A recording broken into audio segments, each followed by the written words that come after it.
এবং আমার সামনে উপস্থিত বিভিন্ন মিডিয়ার সম্মানিত সাংবাদিক বৃন্দ, আমার অত্যন্ত কাছের, আমি আগে লক্ষ্য করি নাই, তারাও এসেছেন। সম্মানিত সাংবাদিক, প্রেস ক্লাবের সম্মানিত সভাপতি মহোদয় সহ, সেক্রেটারি মহোদয় সহ যারা এসেছেন, এবং আমার সামনে উপস্থিত রাজনগর ইউনিয়ন বিএনপি, আমার পার্শ্ববর্তী ইউনিয়ন রাজনগর, কলসপাড়, নন্নি, পুরাগাঁও, বাগবের, নয়াবিল, জুগানিয়া সহ রূপনারায়ণপুরা, রামচন্দ্রপুরা, নালিতাবাড়ি, মরিচপুরান সহ যে সমস্ত ইউনিয়ন থেকে বিভিন্ন নেতৃবৃন্দ আমার ডাকে এসেছেন। আমি সরাসরি অনেককে ডাকতেও পারি নাই, ফোনও দিতে পারি নাই।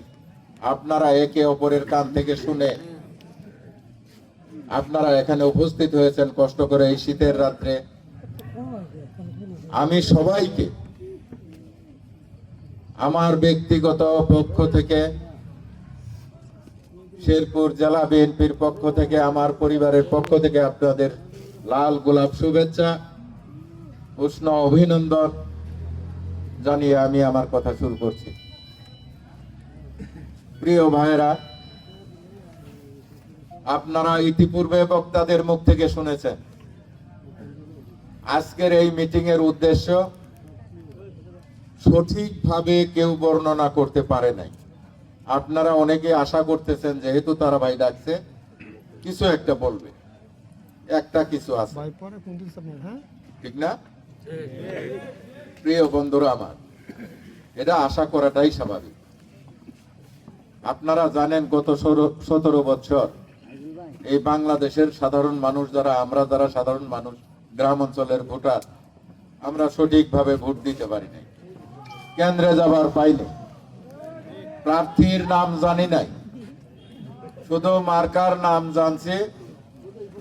আগামী 17 তারিখে ভোট, 16 তারিখ রাত্রের বেলায় ভোট মারা হয়ে গেছে, 17 তারিখ বিকেল 4টের সময় ঘোষণা। কলিমউদ্দিন নৌকা মার্কায় 3999, সলিমউদ্দিন কলসি মার্কায় 101 ভোট। এইভাবে 17 বছর আমরা চলেছি। এই 17 বছরের একটা যুবক আগামী নির্বাচনের ভোটার। তাহলে আমরা ভোটের জন্য কতটা কাঙ্ক্ষিত, কতটা লালায়িত, আমরা কতটা ক্ষুধার্ত ভোট দেওয়ার জন্য। আর এই ভোট দেওয়ার পরিবেশ জন্ম হয়েছে গত বছর 5ই আগস্টের পর থেকে।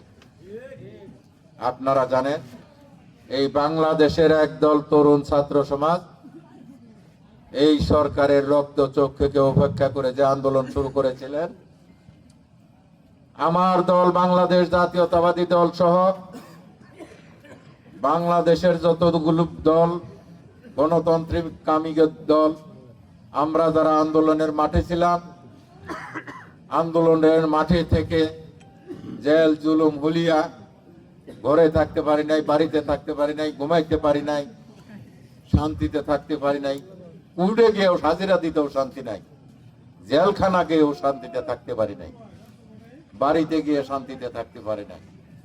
এরকম একটা পরিবেশের মধ্যে আমরা ছিলাম। এই 5 তারিখের পর এই বিক্ষুব্ধ ছাত্র সমাজের সঙ্গে আমাদের দীর্ঘদিনের আন্দোলন, 17 বছরের আন্দোলনের পুঞ্জীবিত ক্ষোভ একত্রিত হয়ে যখন আন্দোলনের মাঠে আমরা, আপনাদের ছেলেরা, আমরা সহ একযোগে মাঠে নামলাম। গত 5 তারিখে আমরা দেখেছি গত 17 বছর যারা ক্ষমতায় ছিল দম্ভ করে বলেছিল 41 সাল পর্যন্ত আমরা ক্ষমতায় থাকবো, আমি জীবিত না থাকলেও আমার লাশ থাকবে, আমার পোলা থাকবে, আমার নাতি থাকবে, এরকম একটা বক্তব্য আমরা শুনেছি। আমরা গত 5 তারিখের পর বাংলাদেশের ছাত্র সমাজ, সাধারণ মানুষ, বুদ্ধিজীবী, আলেম ওলামা সহ একত্রিত হয়ে যে আন্দোলন শুরু করেছিলাম, সেই আন্দোলনে ইনশাল্লাহ সেই দম্ভ, সেই 41 বছর ক্ষমতায় থাকার যে মানসিকতা, তার কবর রচিত হয়েছে। আমরা দেখেছি সেদিন বাংলাদেশের সবচাইতে ভয়ঙ্করী মহিলা, বিশ্বের সবচাইতে নারী, ভয়ঙ্কর নারী, হিংসুক নারী, প্রতিহিংসা পরায়ণ মহিলা কিভাবে বাংলাদেশ থেকে পলায়ন করেছে, সেই পলায়নের দৃশ্য আপনারা দেখেছেন, ফেসবুকে দেখেছেন, টিভিতে দেখেছেন, পত্রিকায় দেখেছেন। তারপর থেকে বাংলাদেশের মানুষ, বাংলাদেশের সাধারণ মানুষ, ছাত্র জনতা, আলেম ওলামা, আমরা যারা সাধারণ কর্মী, বিভিন্ন রাজনৈতিক দল, আমরা এই বাংলাদেশটাকে নতুন করে বিনির্মাণ করার জন্য গণতান্ত্রিক একটা পরিবেশ যেন বাংলাদেশে বিরাজ করে, এই অন্তর্বর্তীকালীন সরকারের মাধ্যমে একটা ভোট আয়োজনের জন্য আমরা গত 5 তারিখের পর থেকে আজকে পর্যন্ত প্রায় 15 মাস আমরা বিভিন্ন কলা কৌশল, সাধারণ মানুষ, সাধারণ জনতা, বুদ্ধিজীবী, সাংবাদিক সবার সঙ্গে কাঁধে কাঁধ মিলিয়ে এক হয়ে আগামী ফেব্রুয়ারির যে নির্বাচন আসছে তার জন্য কার্যক্রম করতেছি, তার জন্য দিন গুনতেছি এবং সেই দিনটার জন্য আমরা অপেক্ষা করতেছি, যেদিন আমি সহ ওই যে বললাম 17 বছরের যে যুবকটা, যার বয়স আজকে 18 বছর, জীবনের প্রথম ভোট দিবে, সেই ভোটারের বয়স আগামী ভোট যেদিন দিবে সেদিন সে প্রথম ভোটার হবে, ভোট দিয়ে শান্তি অনুভব করবে। এরকম ভোটারদের বাংলাদেশের মানুষের, যার ভোট আমার ভোট আমি দিব, যাকে খুশি তাকে দিব, এই অধিকার প্রতিষ্ঠা করার দিন আগামী ফেব্রুয়ারি মাস। তার জন্য আমরা পরিশ্রম করে যাচ্ছি, রাস্তায়, রুটে, ঘাটে, মাঠে, সাধারণ মানুষের মধ্যে। আপনারা ইতিমধ্যেই দেখেছেন, আমাদের বক্তাদের মুখ থেকে আপনারা শুনেছেন, আমরা শুধু বিএনপির কথাই বলেছি। আমি শুধু বিএনপির কথা বলতে আসি নাই, আমরা যারা একসঙ্গে রাজনীতি করেছি, একসঙ্গে রাজপথে ছিলাম, বাংলাদেশ জাতীয়তাবাদী দল সহ আমাদের সমমনা অনেক রাজনৈতিক দল ছিল, যারা একসঙ্গে আমরা বিগত সরকারের বিরুদ্ধে যুদ্ধ ঘোষণা করেছিলাম, আন্দোলন করেছি। আমাদের মধ্য থেকে শেখ হাসিনা পলায়ন করেছে বটে, বাংলাদেশে কোনো আওয়ামী লীগ নাই, আছে? ভালো করে বলেন, আছে? হাসিনা পলাইছে কিন্তু সব আছে। প্রিয় বন্ধুরা আমার, এই বর্ণচোরার দল, এই যে আপনারা যারা বললেন যা আছে, আমিও জানি বাংলাদেশে হাসিনা ছাড়া, হাসিনার অবৈধ সন্তান যারা, এরা সবাই আছে। এই বজ্জাতেরা ভর করছে আমাদের আন্দোলনের সহযোদ্ধা, আরেক বজ্জাতের উপর ভর করছে, ভর করে জিনের আসর দেখাচ্ছে বাংলাদেশে। এরা মসজিদ, মন্দির, গির্জা সব জায়গায় যাইতেছে। এক সময় আমরা জানতাম মন্দিরে গিয়ে পূজা করা মুসলমানের জন্য কি ঠিক? হারাম। আলেম ওলামারা বলতো মন্দিরে গিয়ে, গির্জায় গিয়ে আমার মসজিদের কোন ইমাম 5 ওয়াক্ত নামাজ পড়েন, এরকম কেউ আমার হিন্দু ভাইদের কার্যক্রমে অংশগ্রহণ করতে পারবে না। ওই মোল্লারাই বলতো। আজকের ওই মোল্লার দল মন্দিরে গিয়ে উলুধুনি দিয়ে দুর্গা পূজা উদযাপন করছে, দুর্গা পূজা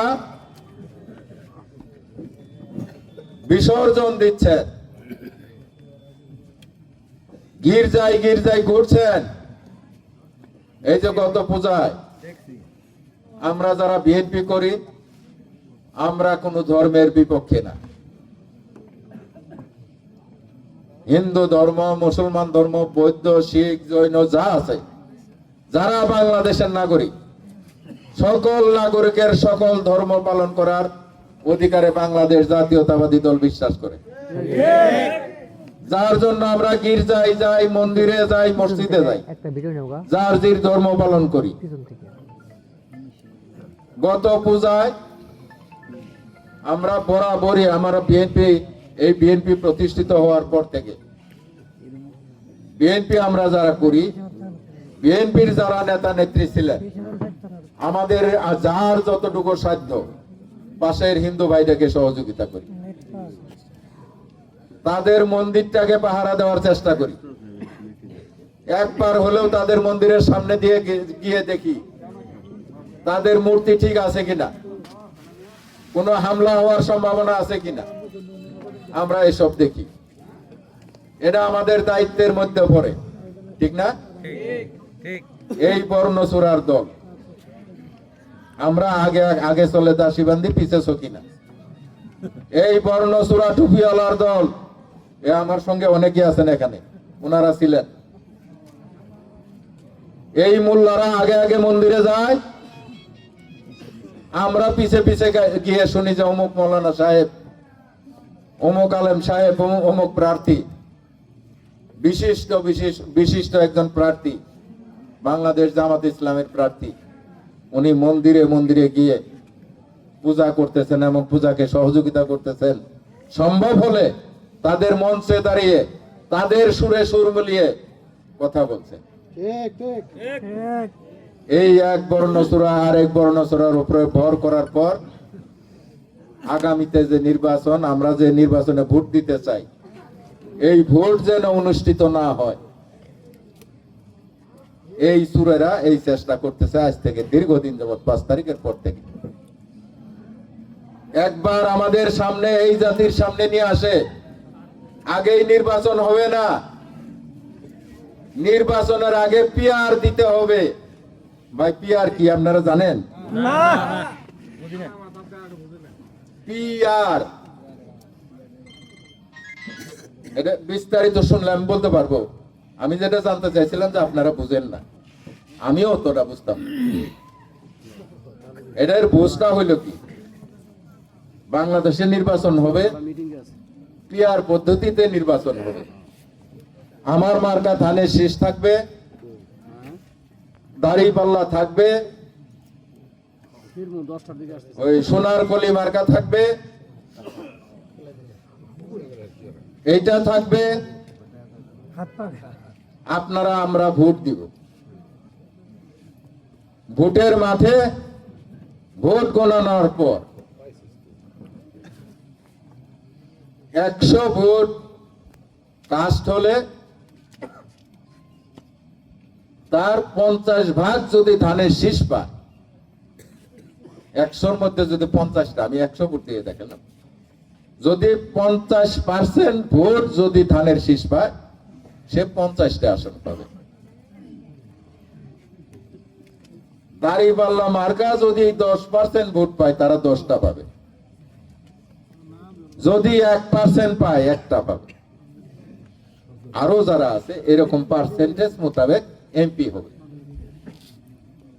কোন প্রার্থী থাকবে না, কোন প্রার্থীকে ভোটও দিতে হবে না, ভোট দিতে হবে মার্কাতে। অর্থাৎ যে যত শতাংশ ভোট পাবে, তত শতাংশ আসন তারা সংসদের জন্য নির্ধারিত হবে। সেই আসন যে দলের যত পার্সেন্ট, সেই দলের প্রধান নির্ধারণ করবে। সে ওই কয়টা আসনে, 50টা আসন পাইলেও আমার ভাগে, ওই 50টা আসনের 50 জনকে সে নির্ধারণ করবে। এটার নাম হলো পিআর। তা আমরা মেরিজ খেলার পিআর আর জামাতের এই পিআর আমরা বুঝি না, আমরা সরাসরি পিআর বুঝি। মার্কা হলো ধানের শীষ, প্রার্থী একজন থাকবে, আসন 300 জন থাকবে। আপনারা ধানের শীষ মার্কায় ভোট দিবেন। আরো মার্কা থাকবে, ইচ্ছা হলে তাদেরকেও দিতে পারে। যদি পাশ করে আসেন, আসসালামু আলাইকুম, সংসদে যান, আর না পাইলে ওইদিকে যান। আমরা এতে বিশ্বাস করি। আমরা বিশ্বাস করি ধানের শীষে ভোট দেওয়ার আগে ধানের শীষ কাকে দেওয়া হইলো, আমাদের প্রতিনিধিটা কে, আপনারা ইতিমধ্যেই শুনছেন।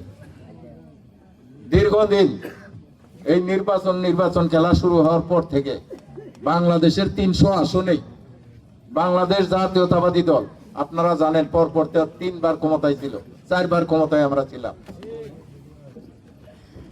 প্রিয় ভাইরা আমার, আমি যে কথাটি বলতেছিলাম একটু পরে বলি। আমার বক্তব্যের মধ্যেই আমাদের মধ্যে ইতিমধ্যে উপস্থিত হয়েছেন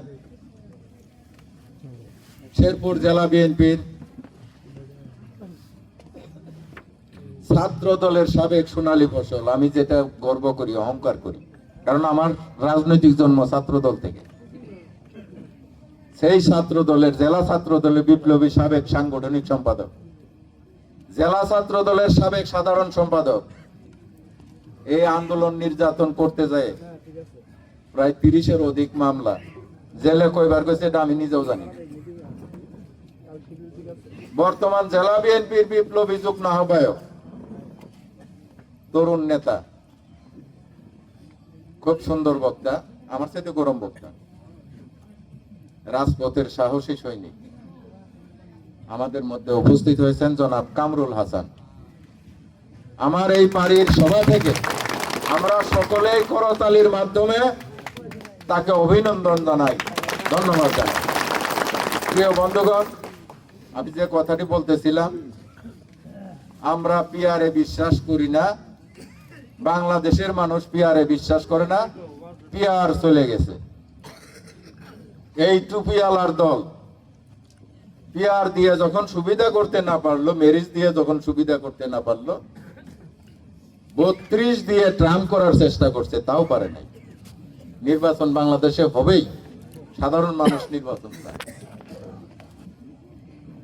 এরপর একটার পর একটা একবার বেহেশতির টিকিট বিক্রি করে, আবার মসজিদে যায় ইমামতি করে, আবার বলে যে মসজিদ থেকেই রাজনীতি শুরু, মসজিদে ঢুকতে না দিলে মসজিদে কোরআন শরীফও পড়তে দিবে না। এই বজ্জাতি আলেমেরা এই নির্বাচনকে পিছানোর জন্য এই ধরনের ভণ্ডামি শুরু করে দিয়েছিল এই বাংলাদেশে। প্রিয় বন্ধুগণ, আমি আমার বক্তব্য সমাপ্ত রেখে আমি এ পর্যন্তই রাখলাম। দরকার হলে আমি শুনতে চাইলে আমি আবার বলব।